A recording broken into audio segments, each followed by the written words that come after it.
Hi, it's early 2021 and here in the UK we've got a bit of a craze going at the moment for sea shanties, due largely to a video posted, I think it was on TikTok, by a guy called Nathan Evans, who's a guy up in Scotland, and the tune that he was singing is called Wellerman, and I've done a version of it on the Anglo Concertina and I'm going to show you how to play it today.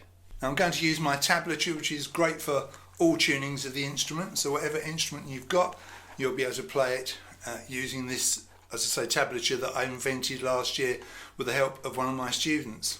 I've got a couple of new things on this piece of tablature, some new additions, and we'll go through those when we get to them. On this 30 button instrument I'm going to use row 2 mainly, that's the row in the middle here, okay, and I'm going to be pulling on that row more than pushing. So if you have a CG Anglo Concertina, you'll be playing in D minor. If you've got a GD, you'll be playing in A minor. And if you've got a B flat F, you'll be in C minor.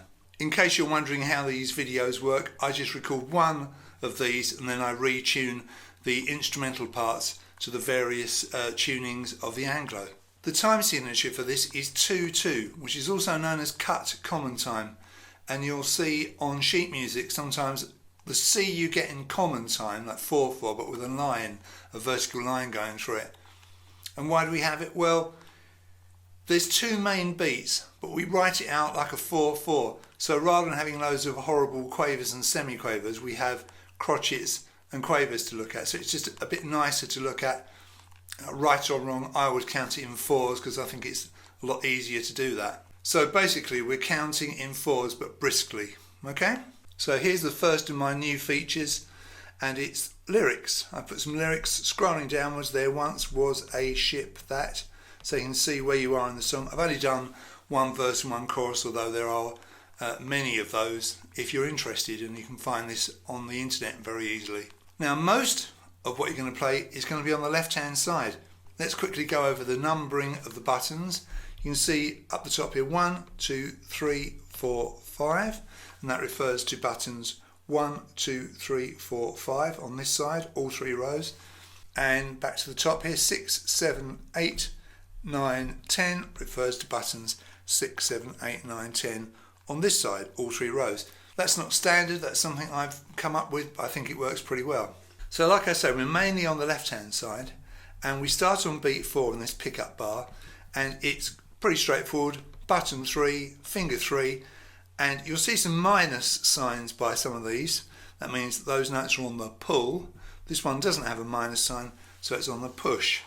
So it's basically this note here. So you count 1, 2, 3, and you come in on beat 4. Okay, so that's pretty straightforward, I think. This is where the verse actually starts. And in bar 1, the counting is 1, 2 and 3, 4. Now here comes the next new feature. What I've done here is I've put a thick line like a beam against these two cells to show you that these two notes are both quavers, so they're quicker. See, so 1, 2 and these two notes where this beam is, they're both quavers and they're counted 2 and. I mean, you've got the counting on the side, but this is a very quick way of seeing where you've got these faster notes, in this case quavers. In the future, if I need to represent semi-quavers, I'll do a double beam. But it's like, you know, when you've got quavers and you've got that beam across the top, well, I've done it down the side instead. See, so hopefully that works. And you'll see up here it says that long thick line means 2 quavers, a short thick line is 1 quaver, but 2 together is 2 quavers. That's what we've got here. And 1, 2 and 3, it's all the same note, it's the same button you just played but on the pull, so it's 1, 2 and 3. And then on beat 4 you come to button 4 and it's finger 2 on the pull. And so far everything has been on that main row, which is row 2, the row in the middle. You can't play this if you've got a 20 button instrument, you need that accidental row. So let's put together our pickup bar and our first main bar. We can see bar 2 there as well, so let's do that as well. That's very simple, isn't it? It's one note played 4 times, it's button 5, finger 1 on the pull, and sounds like this. So let's put that together from the pickup bar.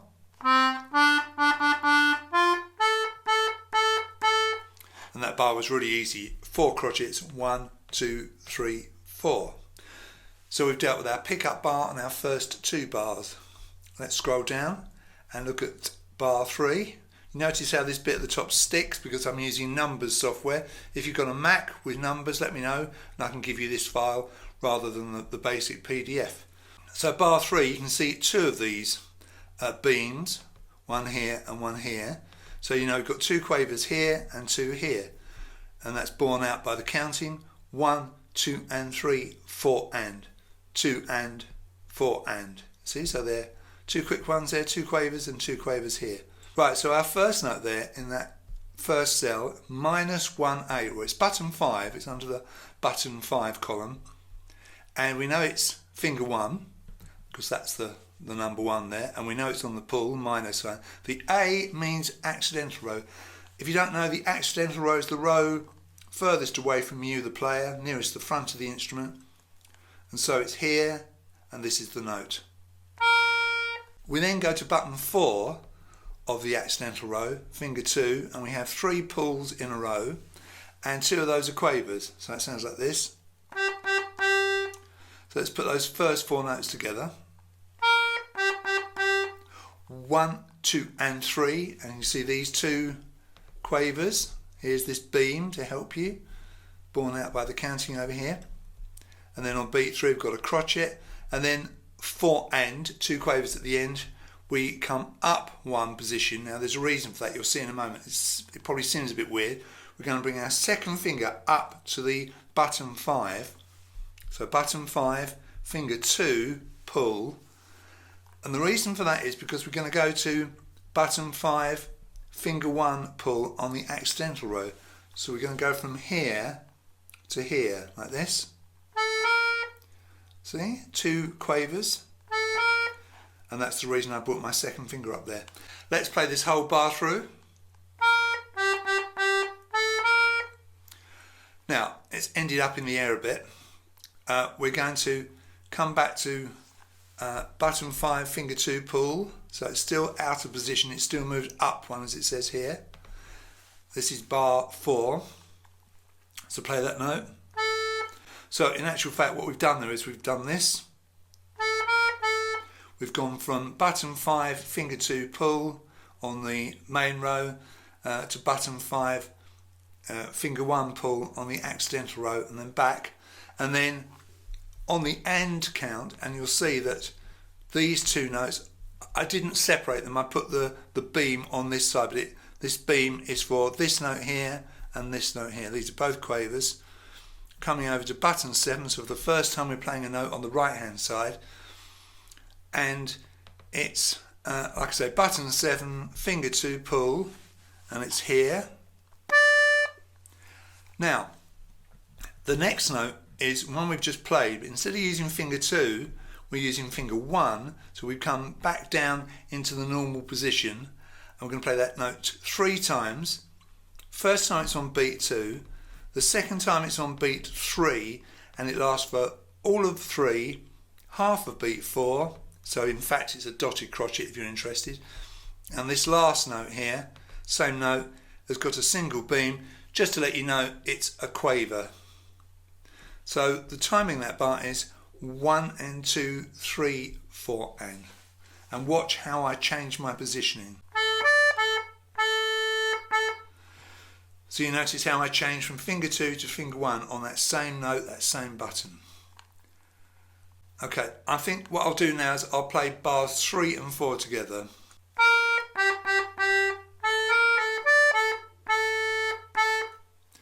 Okay, let's play from the pickup bar down to there. I can't squash that in on the computer, so I'll use my printed sheet. which I've got here in front of me, so make sure you've got yours printed out and ready to go. So here's the whole thing from the pickup bar to the end of bar 4.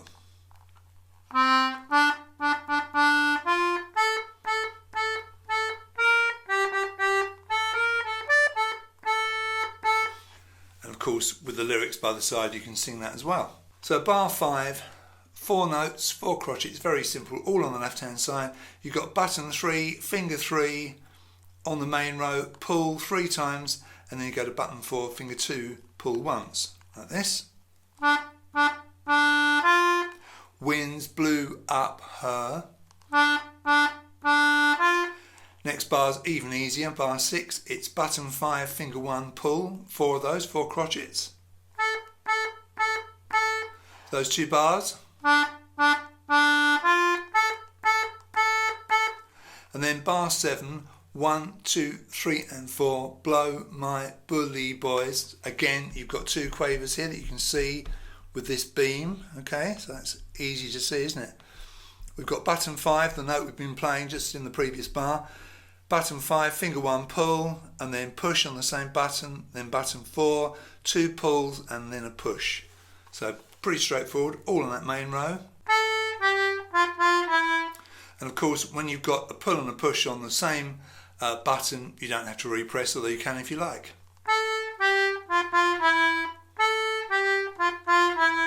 Whatever floats your boat, as they say.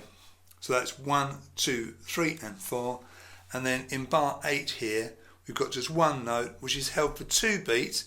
It's button 3, finger 3, pull, main row, held for 2 beats. And then on beats 3 and 4, I use that time to press the air button and push the bellows towards the closed position, because I've had an awful lot on the pull, and probably by this time I've got pretty much an armful of bellows. You need to get in for the next run of pulls. So let's just play from bar 5 to bar 8 inclusive. You can just about see that on the screen.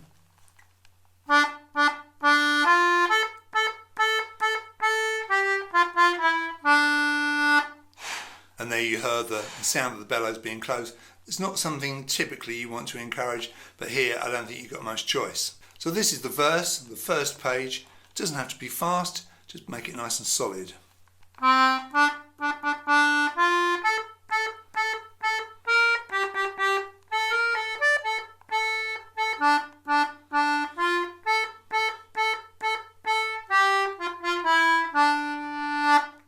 like you can see, the bellows have opened quite dramatically. There was a note on the push on the word my, but it's probably not worth it worrying about using the air button there. Just keep pulling out. And obviously the trick is to make sure the bellows are pretty closed up before you start. Just got enough for that first push note, and then it'll be easier.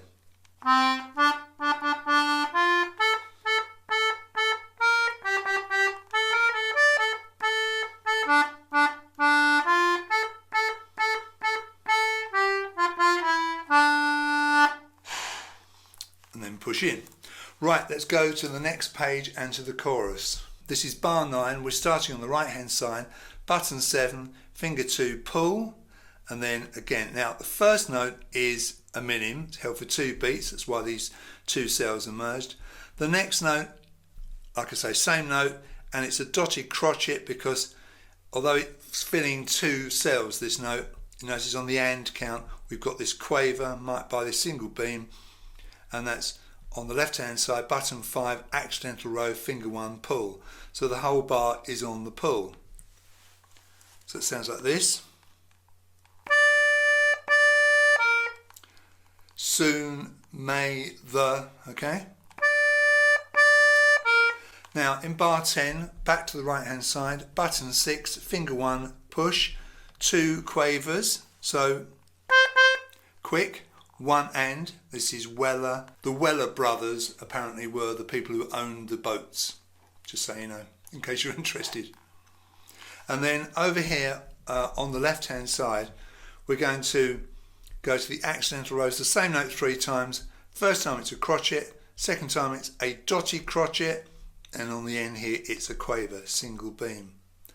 So the counting here is 1 and 2, 3, 4 and. Let's just play that for you. So this is bar 10, all on the push. Let's play those two bars, 9 and 10.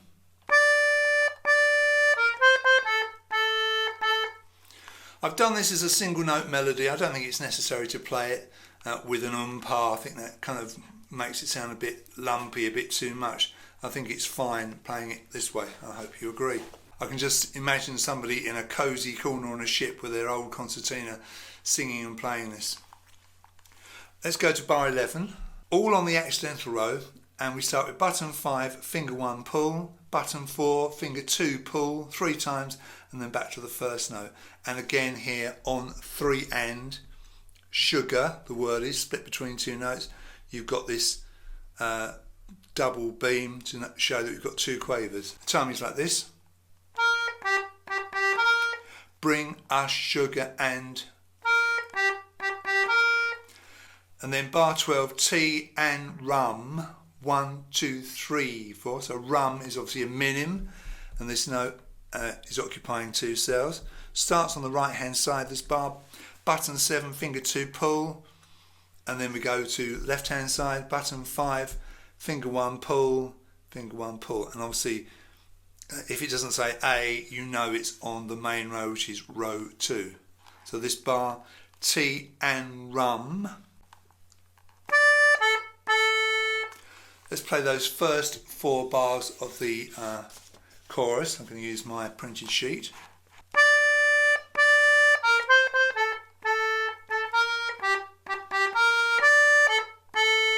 Now bar 13, let's just scroll down to that.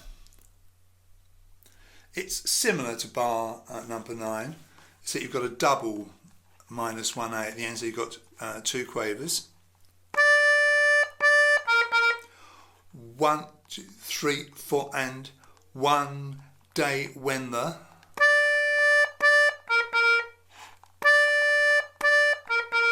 And then in bar 14 there you've got a right hand side start, button 6, finger 1, push, 2 quavers, and then straight away you go over to the left hand side. You've got 3 crotchets, button 4, finger 2, accidental row, and the whole bar is on the push. And this is tonguing is done. Well, the word tonguing there is to do with what they did with the whale once it was caught. So here's bar 14. It's 1 and 2, 3, 4, 2 quavers, 3 crotchets. And the end, very straightforward, bars 15 and 16. You've got 4 crotchets in bar 15. You've got button 4 accidental row, push, pull, and then button 4 main row, pull, push. And it's take, out, leave, and 1, 2, 3, 4. And in bar 16, we've got button 3 on the main row, finger 3, pull, held for 3 beats, and then I do this. On beat 3 I do a little eruption. So those last 2 bars. Let's play the whole of that chorus from my printed sheet.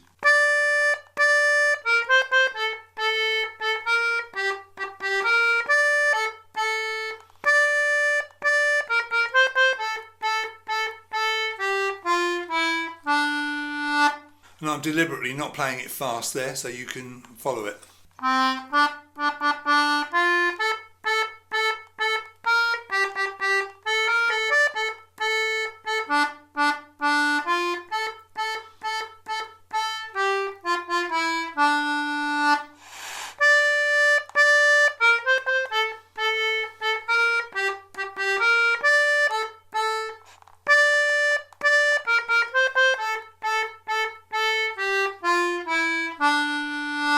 And that's it. I mean, you can play it through as many times as you want. You can play it faster, you can play it slower, and of course you can play it on any Anglo that you like. As long as you've got an accidental row and the main row, you don't need row 1 because you'll have that anyway, but you can't play it, I'm afraid, on a 20 button instrument the way that I've arranged it.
So there we are. It's a cracking little tune, isn't it? Hope you enjoy learning it, and you'll see me in my next video.